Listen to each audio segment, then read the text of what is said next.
Shalom Bapak Ibu Saudara yang dikasih Tuhan. Shalom. Sekali lagi shalom. Saya percaya bahwa kita di sini yakin bahwa Tuhan kita Tuhan yang dahsyat. Amin. Amin. Amin. Amin. Kalau begitu saya undang kita bangkit berdiri bersama-sama. Kita satu dalam doa. Kami mengucap syukur Bapa, kami tiba di tempat yang indah ini untuk kami memuji dan menyembah Tuhan. Amin. Untuk kami meninggikan nama Tuhan. Amin. Sebab Engkau Allah yang besar, Engkau Allah yang dahsyat, Engkau Allah yang sanggup melakukan segalanya atas segala hidup kami Tuhan. Dan kami percaya pagi hari ini kami mau berpesta Tuhan. Pagi hari kami mau bersorak-sorai bersama-sama untuk kemuliaan nama Tuhan. Dan biarkan hadirat-Mu boleh turun menjamah setiap kami, urapan-Mu ada dalam setiap kami Tuhan. Terima kasih Bapa. Dalam berkat nama Tuhan Yesus kami berdoa mengucap syukur. Haleluya. Amin. Bapak Ibu Saudara yang percaya bahwa Tuhan kita Tuhan yang dahsyat, saya rindu kita 1 menit saja beri tepuk tangan untuk Tuhan kita. Haleluya. Sambil ucapkan haleluya. Yes, Engkau Tuhan yang dahsyat, Engkau Tuhan yang hebat terus. Haleluya. Haleluya Tuhan. Haleluya. Engkau hebat Tuhan, Engkau dahsyat, Engkau sanggup mengalahkan segala persoalan kami. Engkau sanggup mengalahkan setiap persoalan kami Tuhan. Yes, lebih lagi. Haleluya. Haleluya. Haleluya. Yes, kami percaya Tuhan. Terima kasih, terpujilah nama-Mu Tuhan. Siap bersorak-sorai bersama-sama Bapak Ibu Saudara? Amin. Mari kita lebih antusias lagi memuji dan menyembah Tuhan.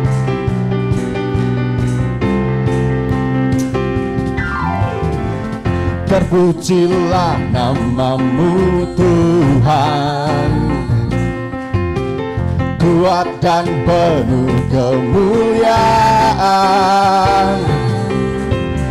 Satu suara kami nyatakan, kebesaran-Mu tetap selamanya. Terpujilah nama-Mu Tuhan, ajaib dan penuh keagungan. Nyatakan, satu hati kami nyatakan, kerajaan-Mu kekal selamanya. Sorak-sorai, ho ho ho, ho ho ho. Engkaulah Raja atas dunia, yang menghancurkan kutuk dan membebaskan jiwa. Kami bersorak. Mari bertepuk tangan. Engkau Tuhan berjaya dan memerintah untuk selamanya. Terpujilah nama-Mu Tuhan. Haleluya.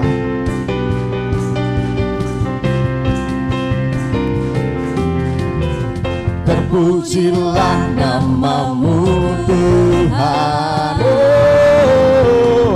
ajaib dan penuh keagungan. Satu hati kami nyatakan, kerajaan-Mu kekal selamanya. Sorak-sorai bersama-sama.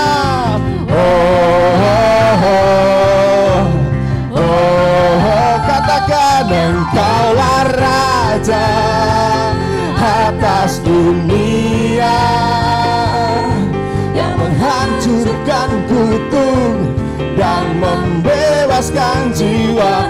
Kami bersorak, bertepuk tangan. Engkau Tuhan berjaya dan memerintah. Katakan, Engkaulah Raja. Akui Raja kita. Hancurkan kutuk dan membebaskan jiwa. Kami bersorak, bertepuk tangan. Engkau Tuhan berjaya dan memerintah. tepuk tangan bersama-sama. Haleluya, katakan. Yang menghancurkan kutuk dan membebaskan jiwa. Lagi, Engkaulah Raja atas dunia, yang menghancurkan kutuk dan membebaskan jiwa. Kami bersorak, bertepuk tangan. Engkau Tuhan berjaya dan memerintah, katakan selamanya. Haleluya, puji nama Tuhan. Mari beri kemuliaan untuk Tuhan kita sekali lagi. Haleluya. Oh, Kau dahsyat Tuhan. Silakan duduk Bapak Ibu Saudara. Kami mau terus siapkan hati kami Tuhan, untuk menanti setiap janji-Mu yang akan digenapi dalam hidup kami. Terima kasih Bapa. Terima kasih Tuhan. Setiap janji-Mu Tuhan, ku simpan dalam lubuk hatiku. Yes.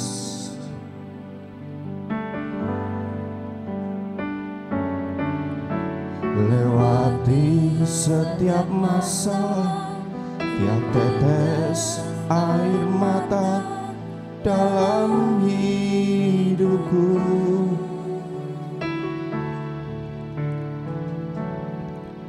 Janji-Mu menopang hidupku, kasih-Mu menuntun langkahku dalam setiap waktu.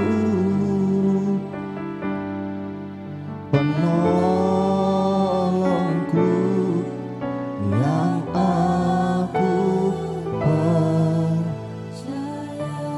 Mari dari awal kita nyanyikan pujian ini bersama-sama. Setiap janji-Mu Tuhan, dalam lubuk hatiku. Ya Tuhan, haleluya. Lewati setiap masalah, tiap tetes air mata dalam hidupku.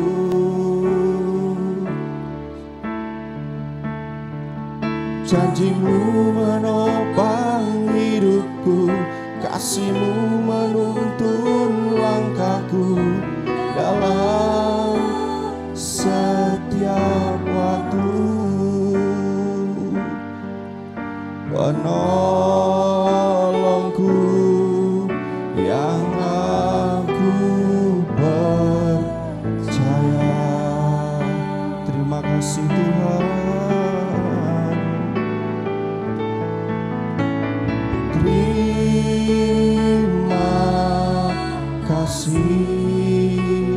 Buat kasih setiamu,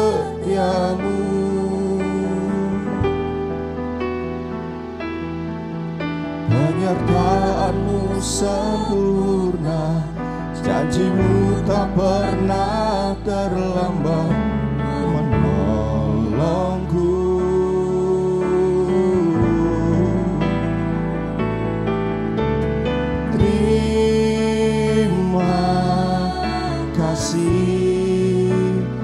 Ku berterima kasih buat kasih setiamu.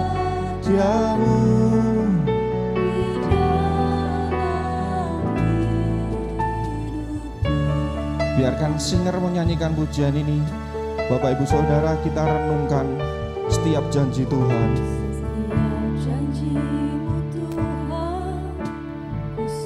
Setiap kita dijanjikan sebuah janji masing-masing Bapak Ibu Saudara. Dan janji itu tidak akan pernah salah. Dan janji itu selalu tepat dalam hidupmu. Sebab Tuhan tahu apa yang kita butuhkan. Tuhan tahu apa yang kita perlukan dalam hidup kita. Walau kadang ada tetesan air mata dalam kita menjalani hidup ini, tapi biarkan pagi hari ini kita sama-sama percaya, sebab Dia penolong kita, sebab Dia yang sanggup menolong kita. Kita nyanyikan pujian ini bersama-sama dari awal, Bapak Ibu Saudara, dengan sepenuh hati, dengan iman kita. Setiap janji-Mu Tuhan, ku simpan dalam lubuk hatiku. Yes, kami percaya Tuhan. Kami percaya akan waktu-Mu yang tepat Tuhan.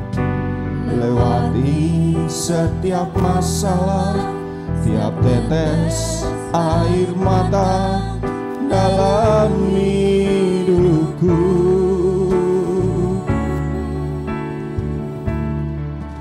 Janji-Mu menopang hidupku, kasih-Mu menuntun langkahku dalam setiap waktu. Penolongku yang aku percaya. Sama-sama ucapkan terima kasih kepada Tuhan kita. Haleluya. Terima kasih, kasih setia-Mu.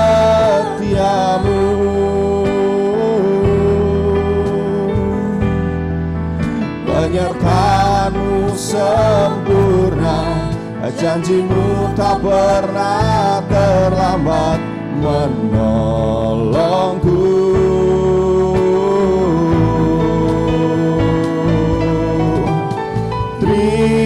Terima kasih, ku berterima kasih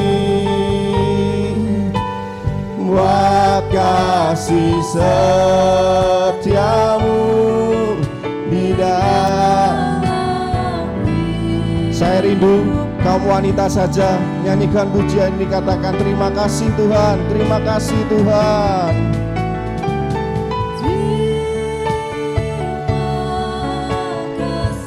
Walau terkadang berat Tuhan,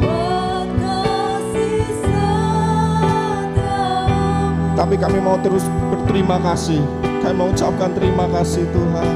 Penyertaan-Mu sempurna, janji-Mu tak pernah terlambat menolongku. Mari kaum pria nyanyikan pujian ini, katakan terima kasih Tuhan. Terima kasih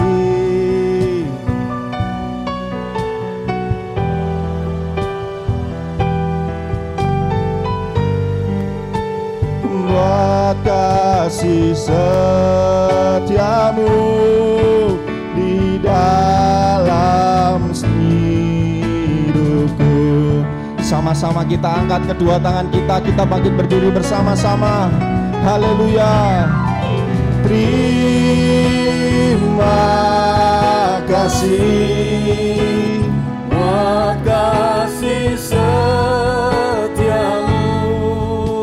Penyertaan-Mu sempurna, penyertaan-Mu sempurna, janji-Mu tak pernah terlambat menolongku. kami berterima kasih Tuhan. Terima kasih, ku berterima kasih Buat kasih setia-Mu, buat kasih setia-Mu di dalam hidupku. mengucap syukur dan berterima kasih kepada Tuhan sebab ada janjinya yang dahsyat. Terima kasih buat kasih setiamu. Sadari bahwa Dia menyertai kita. Penyertaanmu sempurna, Janjinya tidak pernah terlambat menolong kita. terlambat menolongku. Kami berterima kasih. Terima kasih, ku berterima kasih buat kasih setiamu di dalam hidupku, Buat kasih setiamu, buat kasih setiamu di dalam hidupku, buat kasih setiamu,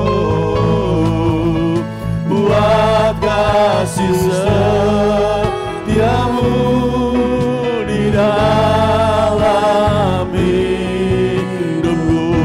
Mari sejenak kita menyembah Tuhan, mengucap syukur buat kasih setianya. Hari ini kita ada. Terima kasih buat kesehatan, kekuatan, berkat Tuhan, perlindungan atas hidup kami.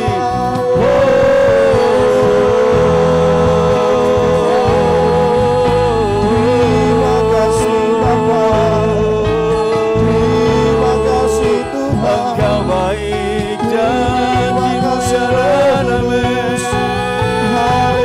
Haleluya.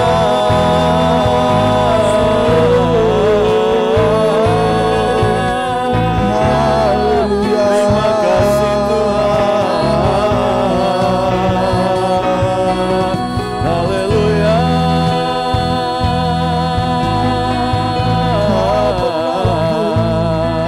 Engkau baik, Tuhan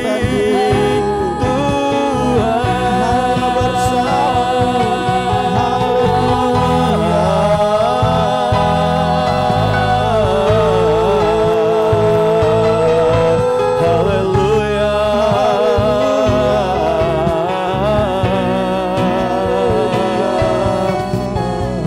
Haleluya.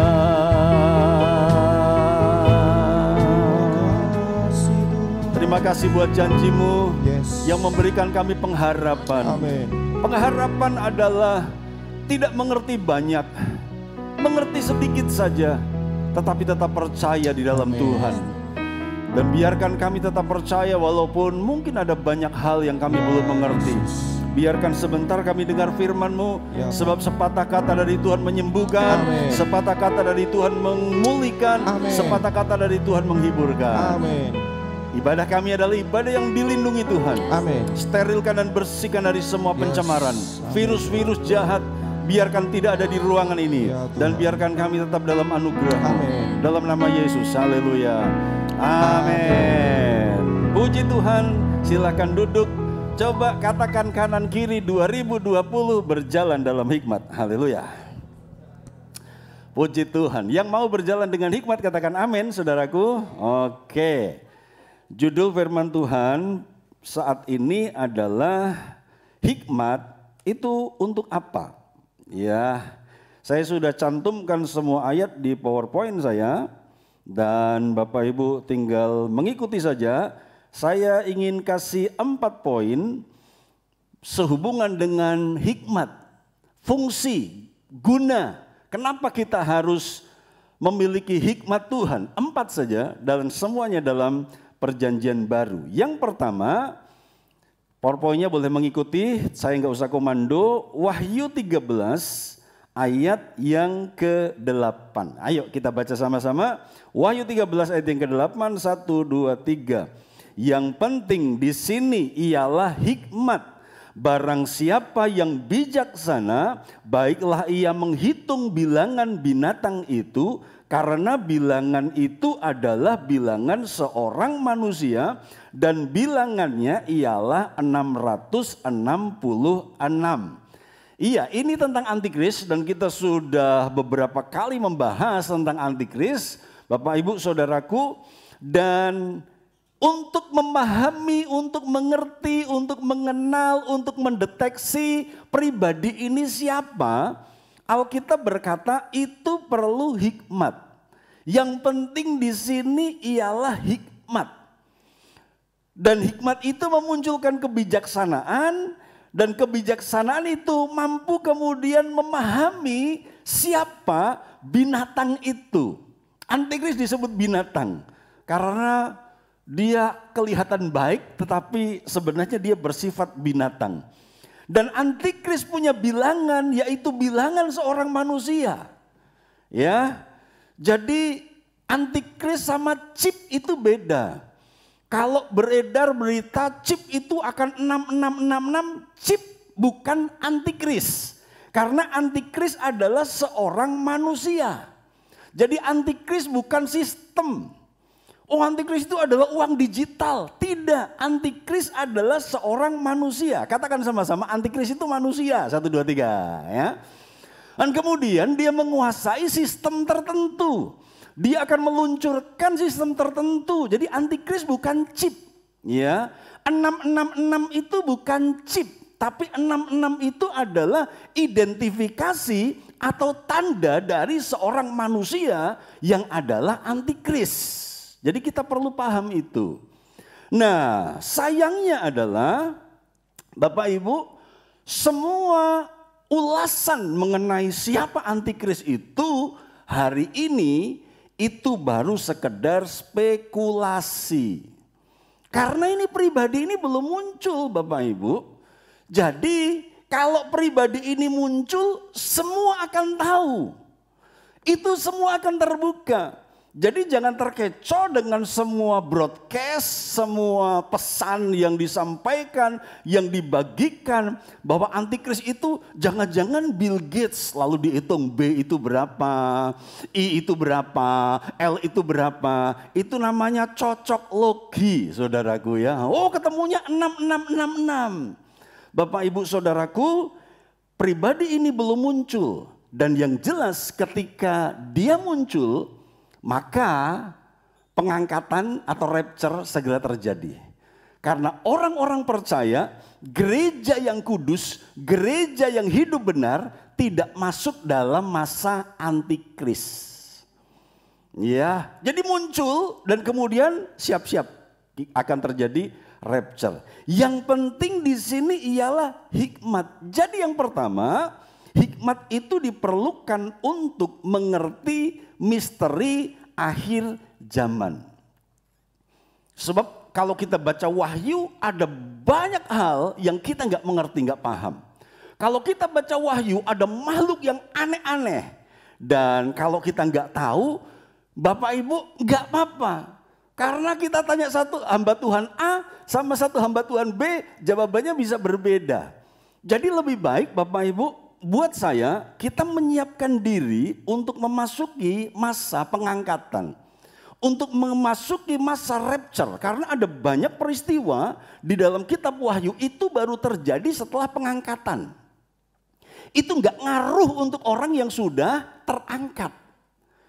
Jadi kalau ada hal-hal yang mengerikan di Wahyu, Bapak Ibu, kalau kita sudah terangkat kita nggak akan masuk dalam masa itu. Yang mengerti katakan amin saudaraku ya. Jadi mari siapkan hati kita, siapkan rohani kita, sungguh-sungguh hidup dekat dengan Tuhan. Sehingga ketika pengangkatan kita terangkat. Dan kita tidak memasuki masa di mana antikris memerintah. Yang penting di sini ialah hikmat. Jadi hikmat diperlukan untuk kita memahami misteri akhir zaman. Nah yang berikutnya masih di poin ini. Saya akan bacakan Wahyu 17 ayat yang ke-9. Saya bacakan.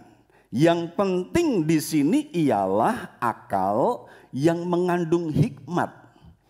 Ketujuh kepala itu adalah 7 gunung dan di atasnya perempuan itu duduk. Ini tentang binatang yang keluar dari jurang maut. Nah aneh lagi karena punya 7 kepala. Dan nanti kalau baca di ayat yang ke-10 setelah ayat ini, maka 7 kepala, 7 gunung ini adalah 7 raja. Artinya ada 7 pemimpin dunia yang akan tampil. Dan itu mengindikasikan binatang yang muncul dari jurang maut. Nah, sekali lagi ditekankan yang penting di sini ialah akal yang mengandung hikmat. Katakan sama-sama, hikmat itu penting. 1, 2, 3 ya. Jadi ketika kita belajar hikmat, jangan kita belajar hikmat untuk menganalisa perbuatan orang lain. Karena ketika kita belajar hikmat, lalu kita mencoba menganalisa, ini perbuatan dia itu penuh hikmat gak ya? Keputusan gembala itu penuh hikmat gak ya? Oh, keputusan suamiku ini kayaknya kurang hikmat. Ketika kita belajar hikmat, itu mari kita terapkan untuk diri sendiri, bukan untuk menganalisa perbuatan atau keputusan orang lain. Yang mengerti katakan amin. Haleluya ya. Jadi hikmat diperlukan untuk kita mengerti misteri akhir zaman. Karena ada banyak hal yang misteri. Ada banyak hal yang rahasia, ada banyak hal yang dahsyat, dan kita perlu bertumbuh dalam hikmat. Hidup kita, hati kita dipenuhi dengan hikmat yang dari Tuhan. Yang kedua, saya belum ganti ayatnya. Ini bukan Wahyu 17, tetapi Kisah Para Rasul, saudaraku ya. Kisah Para Rasul, di sana muncul ayat ini. Saya bacakan. Karena itu saudara-saudara, pilihlah 7 orang dari antaramu yang terkenal baik dan yang penuh roh dan hikmat, supaya kami mengangkat mereka untuk tugas itu. Jadi ada 7 orang dalam kitab Kisah Para Rasul yang diangkat oleh rasul-rasul untuk mendampingi tugas mereka. Rasul-rasul ini dia ingin fokus kepada pemberitaan firman dan doa. Sementara untuk pelayanan diakonia, untuk pelayanan bagi-bagi berkat jasmani, itu dikerjakan oleh 7 orang ini. Karena selama ini rasul-rasul merasa bersalah. Karena mereka fokus kepada pemberitaan firman, mereka fokus kepada pelayanan rohani. Padahal faktanya ada banyak jemaat yang memerlukan berkat jasmani juga. Jadi pada akhirnya rasul-rasul berkata, kami melalaikan pelayanan meja. Maksudnya kami lalai hanya memberitakan yang rohani saja tanpa kami melayani yang jasmani. Nah kemudian rasul-rasul berkata, karena itu saudara-saudara, pilih 7 orang dari antaramu yang terkenal baik dan yang penuh roh dan hikmat, supaya kami mengangkat mereka untuk tugas itu. Jadi ada 7 orang. Dari 7 orang itu ada yang terkenal Stefanus, dan kemudian ada yang namanya Filipus. Nah Stefanus dia mengadakan mujizat, walaupun ini tugas pelayanannya hanya bagi-bagi berkat. Melihat jemaat yang perlu dibantu, melihat orang yang susah, lalu dikasih sembako, dikasih logistik. Tapi rupanya pelayanannya nggak cuma bagi-bagi berkat jasmani, rupanya Stefanus juga bersaksi, rupanya Stefanus juga diurapi Tuhan sehingga ada banyak mujizat yang terjadi. Dan singkat cerita, Stefanus harus mati syahid karena dirajam. Karena banyak orang yang menjadi percaya karena pelayanan Stefanus. Filipus, apa yang terjadi dengan Filipus? Filipus pernah dilarikan oleh Roh Kudus.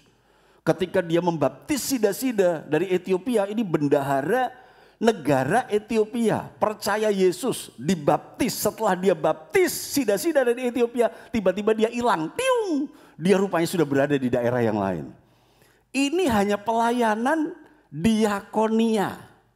Tetapi mereka mengalami mujizat, mereka mengalami pengalaman-pengalaman yang dahsyat bersama dengan Tuhan. Nah rupanya untuk melakukan pelayanan ini butuh hikmat.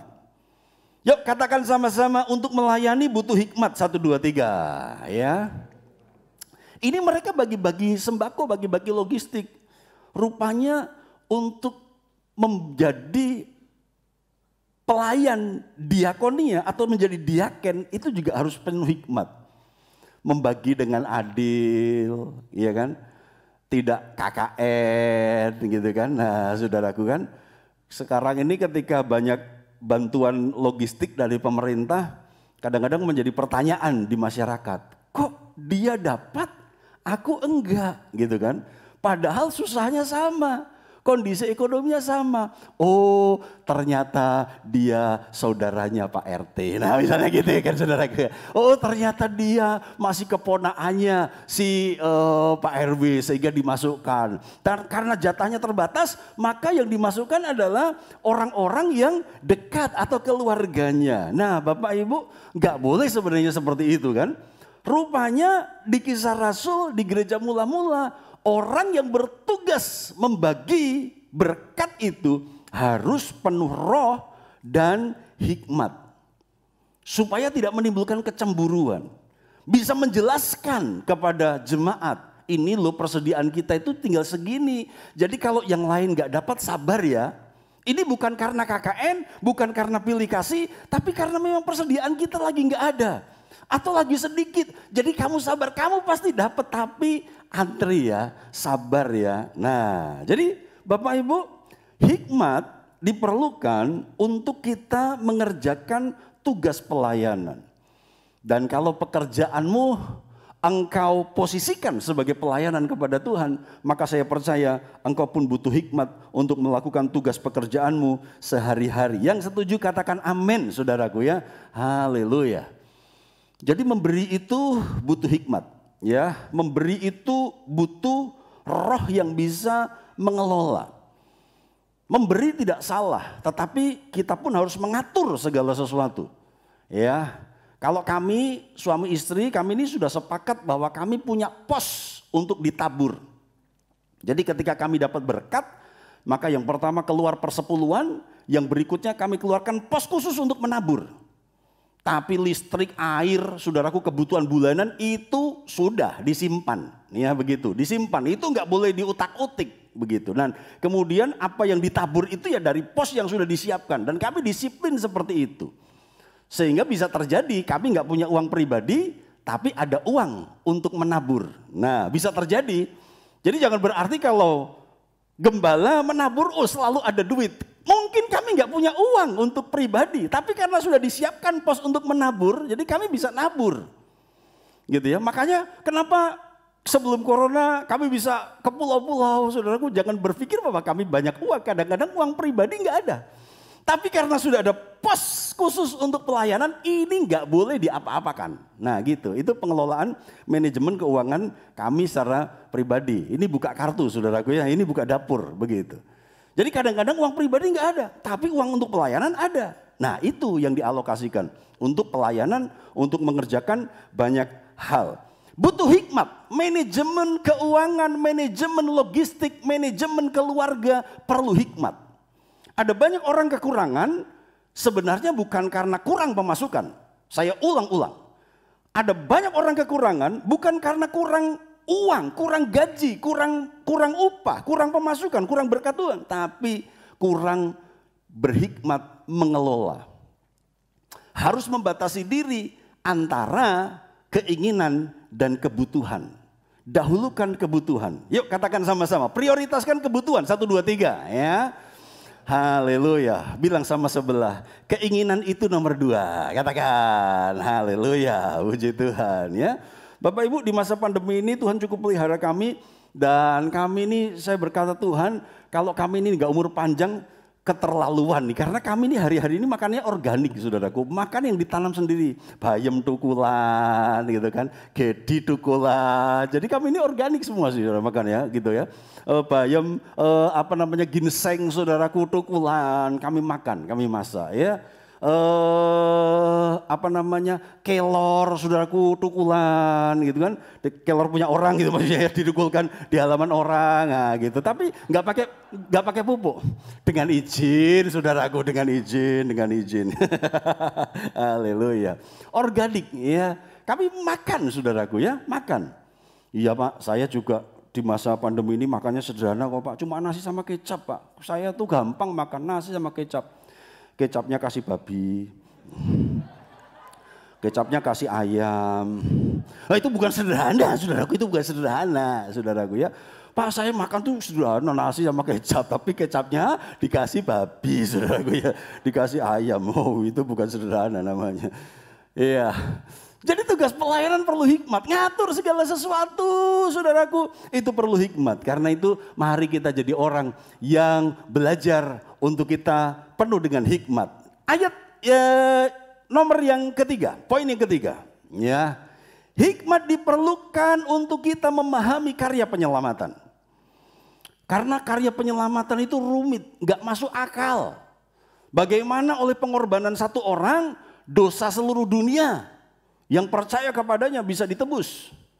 Bagaimana dengan satu orang mati di salib, yaitu Yesus, maka seluruh dunia yang percaya kepadanya akan masuk ke dalam surga, dosanya diampuni.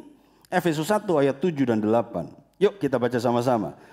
1, 2, 3. Sebab di dalam Dia dan oleh darahnya kita beroleh penebusan, yaitu pengampunan dosa menurut kekayaan kasih karunia-Nya yang dilimpahkannya kepada kita dalam segala hikmat dan pengertian.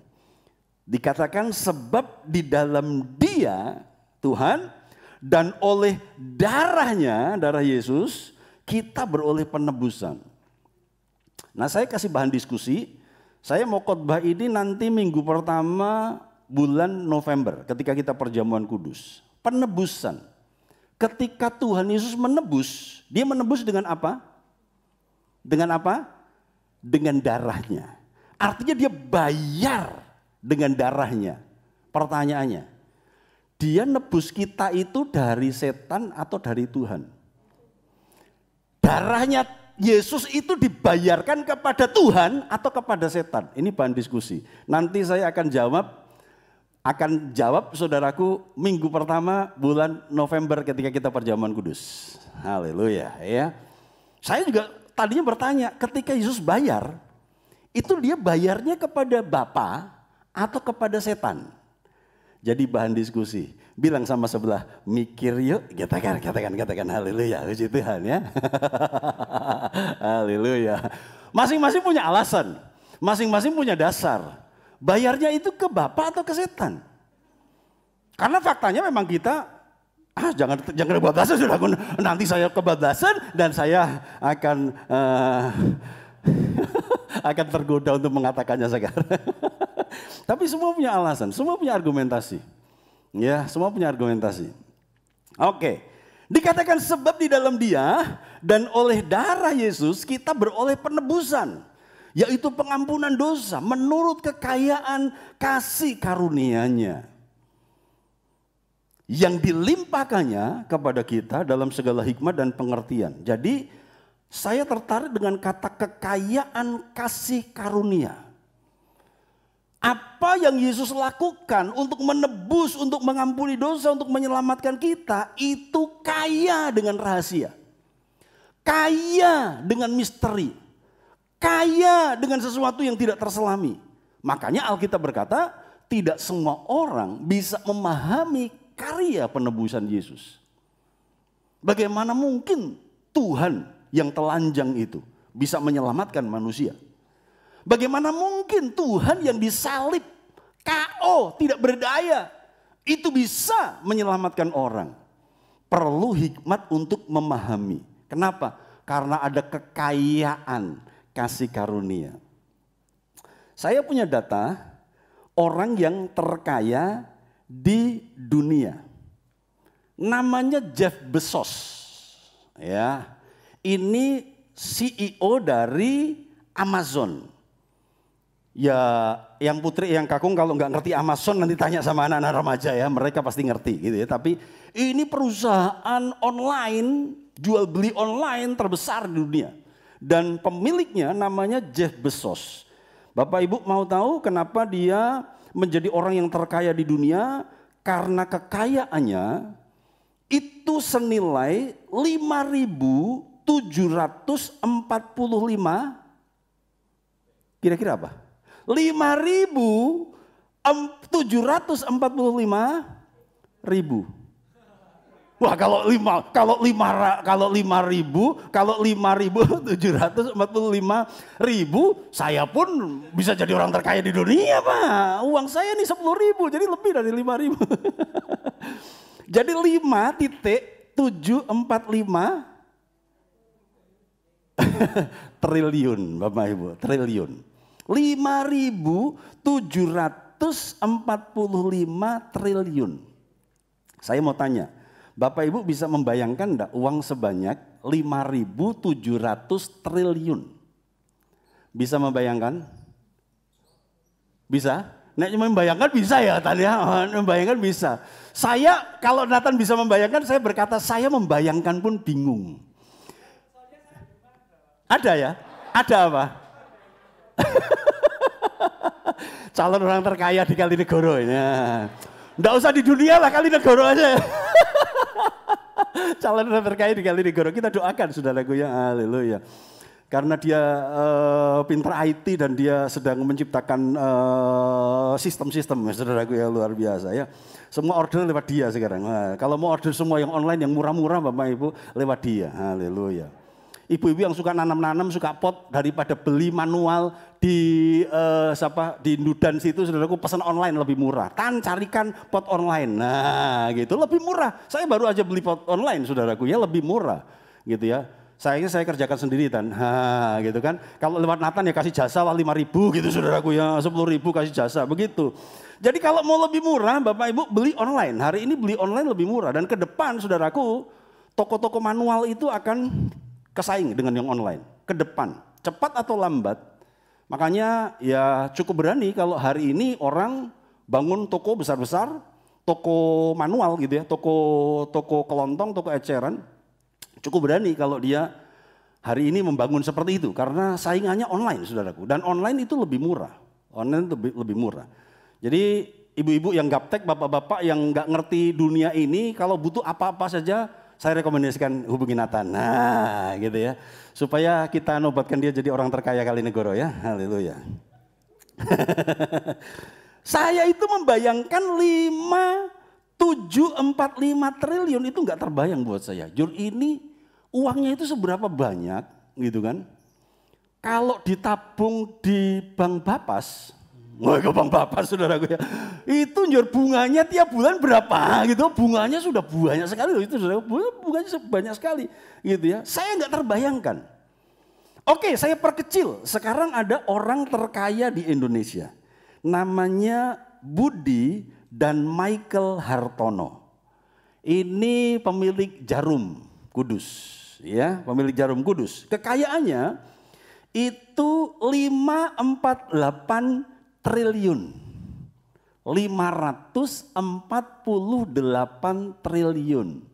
Untuk beberapa orang 1 M saja itu sudah membingungkan. Itu uang sebanyak apa ya 1 M itu ya, gitu ya. Kalau saya pakai beli cilok, gitu kan. 1 M itu saya bisa makan berapa lama ya, gitu. 548 triliun itu pun sudah nggak terjangkau dengan pikiran saya. Apalagi kekayaan kasih karunia, kekayaan karya penyelamatan Yesus, kekayaan penebusan Yesus, gak terpahami. Dan kalau kita bisa percaya kepada pengorbanan Yesus, itu karena Tuhan kasih hikmat dalam hidup kita. Yang setuju katakan amin. Hikmat diperlukan untuk kita memahami karya penyelamatan, karena ada misteri. Akhir zaman ada misteri, pelayanan ada misteri, dan karya penyelamatan juga ada misteri. Jadi jangan jadi Kristen hanya karena ikut-ikutan. Tapi pahami, sedikit Pak yang saya paham, gak apa-apa, terus maju. Karena kepandaian dan pengetahuan itu terus berkembang. Yang keempat, hikmat diperlukan untuk memahami kehendak Tuhan dengan sempurna. Yuk baca Kolose 1 ayat 9, 1, 2, 3. Sebab itu sejak waktu kami mendengarnya, kami tiada berhenti-henti berdoa untuk kamu. Kami meminta supaya kamu menerima segala hikmat dan pengertian yang benar untuk mengetahui kehendak Tuhan dengan sempurna. Jadi hikmat diperlukan untuk kita mengetahui kehendak Tuhan dengan sempurna. Kehendak Tuhan saja belum cukup, tapi mari kita kejar kehendak Tuhan yang sempurna. Tuhan ada dua pilihan, A atau B. Tuhan ada dua persimpangan, ke kanan atau ke kiri. Tuhan ada dua warna, merah atau putih. Saya berharap anak-anak muda dua ini tidak berbicara soal pacar. Haleluya, puji Tuhan ya. Dan aku harus memilih yang mana? Nah, satu saja, jangan dua ya. Pak, kalau pacaran katanya boleh dua Pak, tapi kalau nikah tinggal satu. Enggak boleh, harus setia dari perkara yang kecil. Mulai dari pacaran hanya satu. Haleluya. Kalau sebelahmu anak muda bilang dengerin. Haleluya, haleluya ya. Dilarang buka cabang. Haleluya. Hanya toko, hanya perusahaan, hanya bank yang boleh buka cabang. Tapi hati tidak boleh bercabang. Nah begitu ya. Tuhan ada A atau ada B.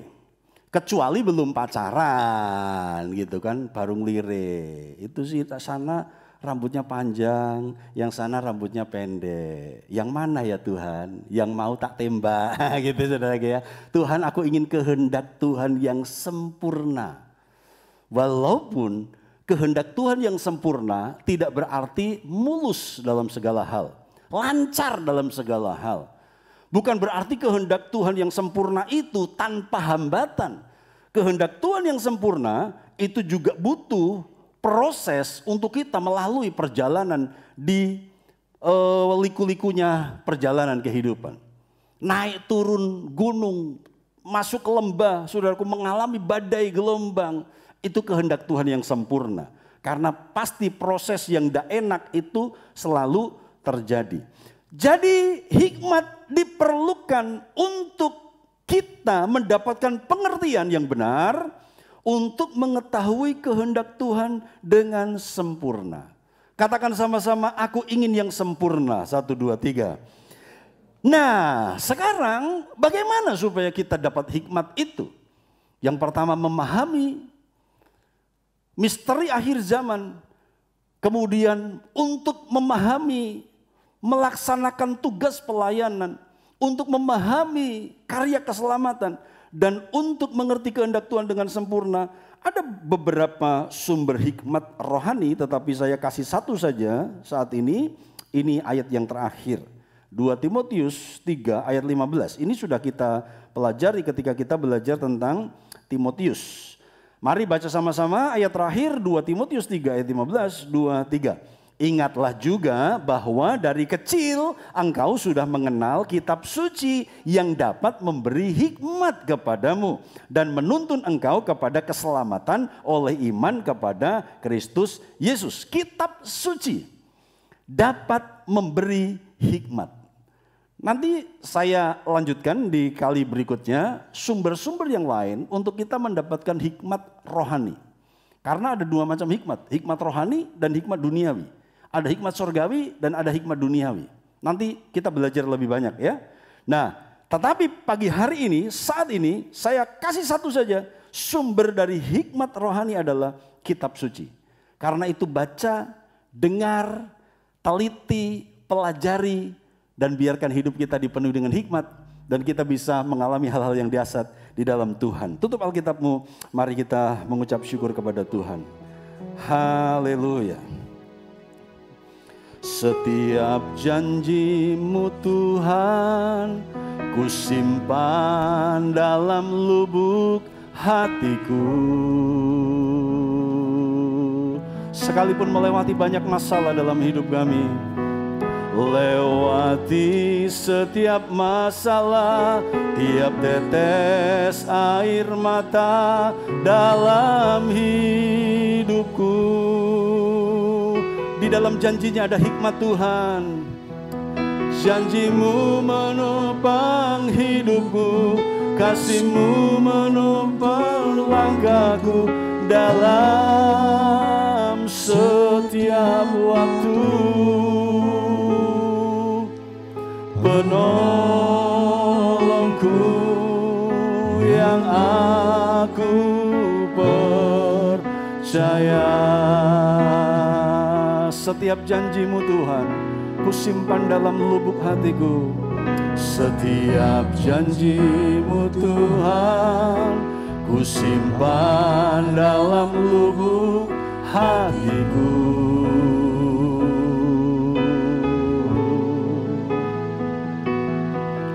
Lewati setiap masalah, tiap tetes air mata dalam hidupku.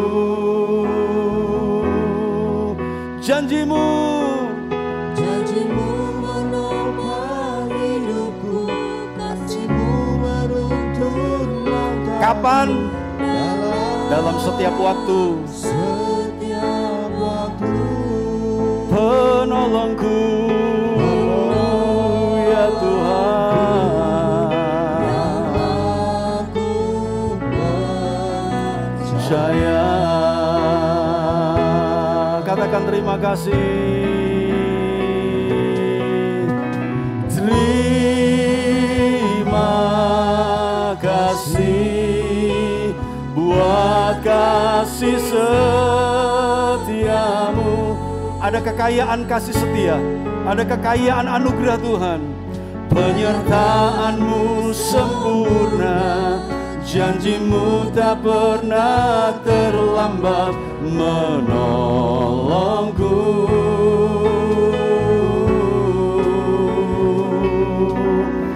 Terima kasih, ku berterima kasih buat kasih setiamu di dalam hidupku. Bapak Ibu, saya tanya, kalau engkau dijanjikan oleh seseorang atau satu pihak, engkau lebih senang janji yang hanya omongan atau janji yang didokumentasikan? Yang mana Bapak Ibu? Apakah berupa foto? Apakah berupa surat? Makanya ada yang namanya surat perjanjian. Kalau kita terima janji, pasti kita lebih senang janji yang didokumentasikan. Ada hitam di atas putih. Kenapa? Karena lebih kuat. Itu sah. Kalau omongan gak bisa jadi bukti. Kita mau gugat di pengadilan, dia pernah omong begini. Pengadilan gak akan terima. Karena gak ada bukti hitam di atas putih. Gak ada faktanya.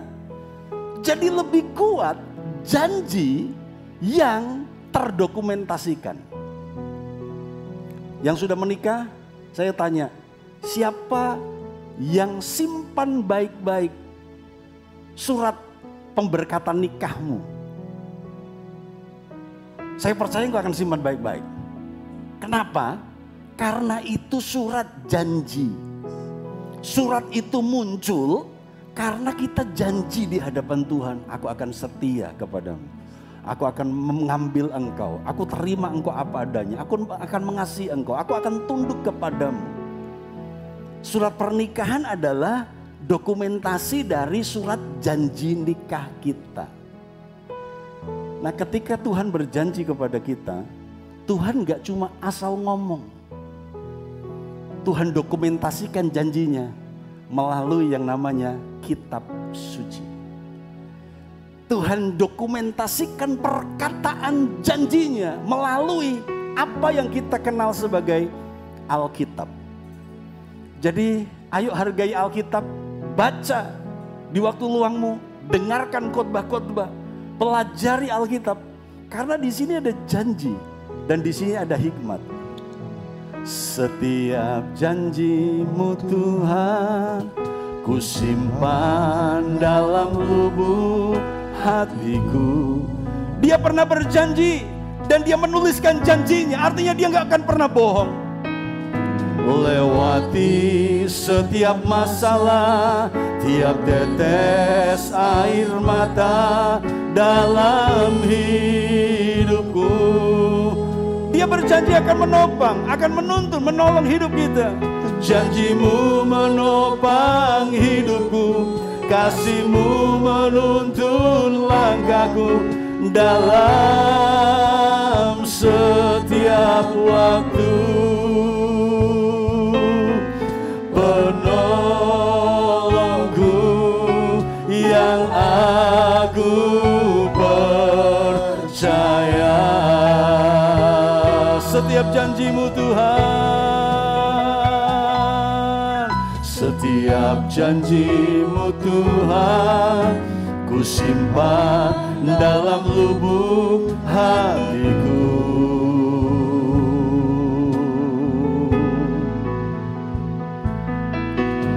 Lewati setiap masalah, tiap tetes air mata dalam hidupku. Janji-Mu menopang, kasih-Mu menuntun langkahku dalam setiap waktu. Penolongku yang aku percaya. Mari sama-sama kita yang terima hikmat Tuhan berterima kasih.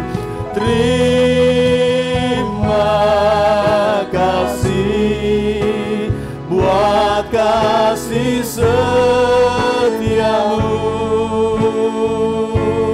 Dia menyertai kita dengan sempurna. Penyertaan-Mu sempurna, janji-Mu tak pernah terlambat menolongku.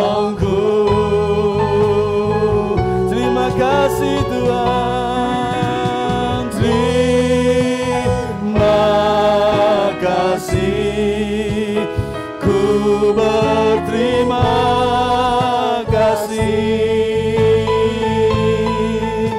buat kasih setia-Mu di dalam hidupku. Mari kita berdiri bersama-sama, katakan terima kasih Tuhan. Oh, terima kasih buat kasih setia-Mu. Penyertaan-Mu sempurna, janji-Mu tak pernah terlambat menolongku. Oh, terima kasih, ku berterima kasih buat kasih setia-Mu, buat kasih setia-Mu di dalam hidupku. Terima kasih Tuhan. Biarkan kami mengucap syukur Tuhan, Engkau baik dalam hidup kami. Kekayaan, hikmat, pengetahuan, pemahaman, pengertian, penyertaan-Mu sempurna. Ya, amin, amin, amin, amin. Terima pertolongan Tuhan saat ini, kekuatan, penghiburan, sukacita, damai sejahtera. Terima kasih, ku berterima kasih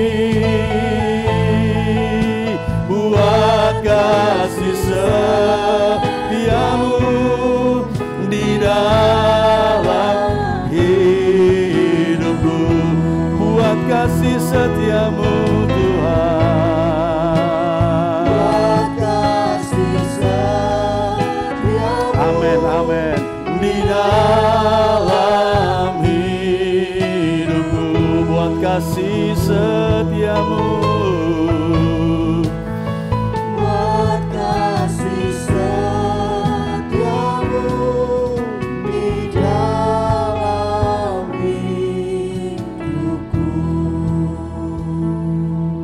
Mari biarkan setiap engkau pulang dengan membawa hikmat pengertian yang baru dari Tuhan.